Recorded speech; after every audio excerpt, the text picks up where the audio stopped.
Hola, mi nombre es André Castro, miembro del equipo laboral de Miranda y Amado, y esto es Laboral 24/7, tu podcast sobre los temas y noticias laborales más relevantes del Perú y del extranjero. Como tema central abordaremos las principales obligaciones ergonómicas que tienen los empleadores con respecto a los trabajadores que realizan labores de pie. Como noticia nacional comentaremos un pronunciamiento de la Corte Suprema que precisa que los juzgados laborales no pueden amparar los pedidos de reposición laboral basados en la configuración del despido lesivo de derechos fundamentales. Y, finalmente, como noticia internacional comentaremos la reciente reforma legislativa mexicana que ha aprobado la reducción de la jornada de trabajo. En este capítulo abordaremos las principales obligaciones ergonómicas que tiene el empleador con respecto a los trabajadores que realizan labores de pie durante la jornada laboral. Y a propósito de ello, analizaremos un comentado proyecto de ley que incorpora nuevas obligaciones y derechos respecto del trabajo de pie. La normativa de seguridad y salud en el trabajo señala que en función del principio de prevención, el empleador tiene la obligación de garantizar condiciones de trabajo seguras a través de la correcta identificación de los peligros, la evaluación de los riesgos laborales y la implementación de las medidas de prevención y control adecuadas. Dentro de estos riesgos se encuentran los riesgos ergonómicos.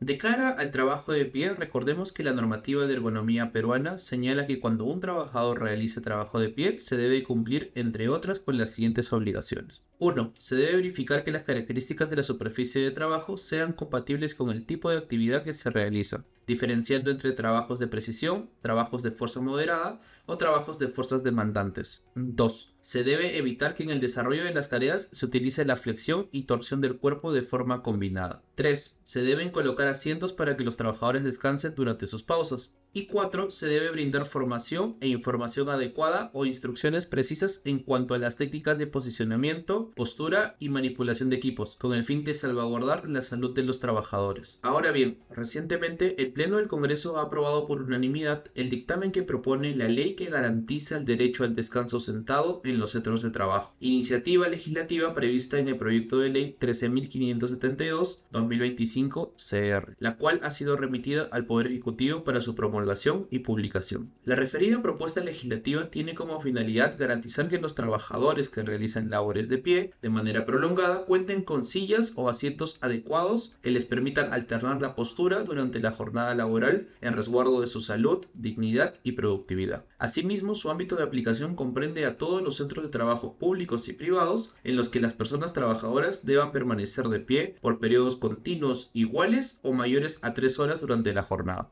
La norma distingue entre la bipedestación estática cuando el trabajador permanece de pie en un mismo lugar con movilidad mínima, la bipedestación dinámica cuando existe desplazamiento intermitente y la bipedestación prolongada, entendida como cualquiera de las modalidades anteriores, desarrollada por más de 3 horas continuas durante la jornada laboral. Asimismo, la referida reforma establece las siguientes 4 obligaciones del empleador. En primer lugar, proveer a los trabajadores sillas o asientos con respaldo y condiciones ergonómicas mínimas que permitan la alternancia de postura. En segundo lugar, garantizar periodos de descanso sentado en función de la naturaleza de las labores, conforme al diagnóstico de riesgos ergonómicos. En tercer lugar, incorporar en el reglamento interno de trabajo las disposiciones sobre el descanso sentado y ubicación de las sillas. Y, finalmente, coordinar con el Comité o Supervisor de Seguridad y Salud en el Trabajo la verificación de riesgos y medidas correctivas. Asimismo, precisa que dichas obligaciones no serán exigibles en aquellos puestos de trabajo donde 1. La posición de pie sea inherente a la actividad, como ocurre en las líneas de producción industrial, personal de campo agrícola, entre otros, o 2. Exista un riesgo objetivo para la seguridad de las personas usuarias, clientes o del propio trabajador, como los agentes de seguridad en tareas de control activo, entre otros. Sin embargo, el proyecto de ley establece que en estos casos el empleador deberá garantizar pausas activas, rotación de tareas o descansos equivalentes. Finalmente, la propuesta legislativa es flexible, puesto que reconoce que la obligación del empleador de proveer sillas no implica necesariamente asignar una silla individual permanente a cada trabajador, permitiendo implementar un sistema proporcional y rotativo de sillas, siempre que se garantice una alternancia efectiva entre postura de pie y postura sentada, que la rotación sea organizada y razonable.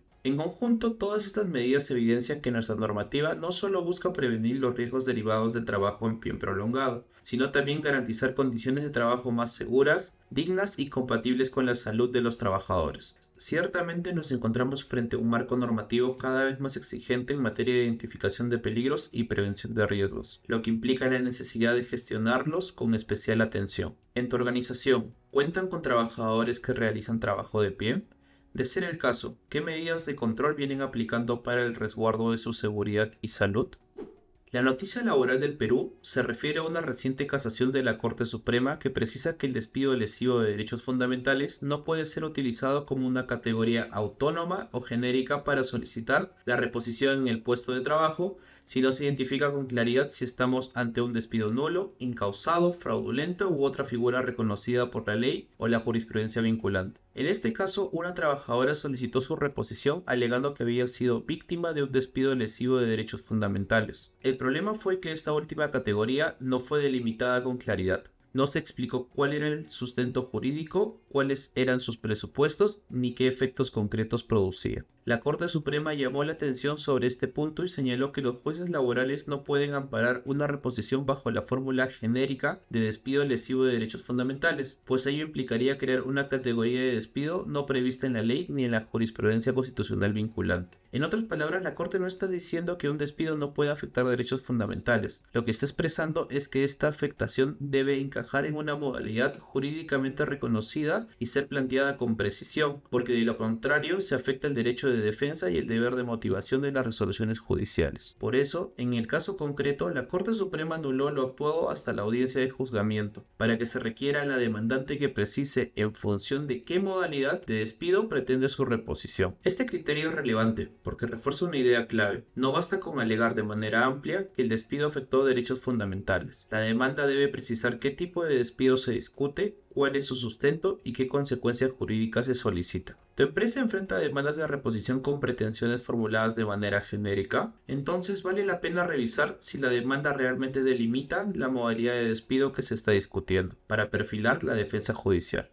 La noticia laboral del extranjero llega desde México, que siguiendo los pasos de Chile e Islandia, ha aprobado la reducción de la jornada semanal de los trabajadores. El 1 de mayo de 2026 se publicó la reforma a la Ley Federal del Trabajo que establece la reducción de la jornada de trabajo semanal de 48 a 40 horas. Esta reducción no se aplicará de forma inmediata, sino que será gradual hasta el 2030 y se implementará de forma escalonada, reduciendo las jornadas de 48 a 46, luego de 44 y 42 horas, hasta finalmente alcanzar el nuevo límite de 40 horas semanales. Además, la reforma dispone que la reducción de la jornada no implicará una disminución en los salarios ni en las prestaciones de los trabajadores, con lo cual estos laborarán una jornada inferior pero continuarán percibiendo el mismo sueldo. Adicionalmente, esta reforma impacta en el trabajo en sobretiempo, ya que según las nuevas disposiciones la cantidad de horas extras no podrá exceder de las 12 horas semanales, y además deberán distribuirse en un máximo de 4 horas diarias, hasta 4 días por semana. De igual modo, establece que la suma de la jornada ordinaria y extraordinaria nunca supere las 12 horas diarias, aunque este punto, al igual que lo relativo a la reducción de la jornada, también se aplicará de forma progresiva.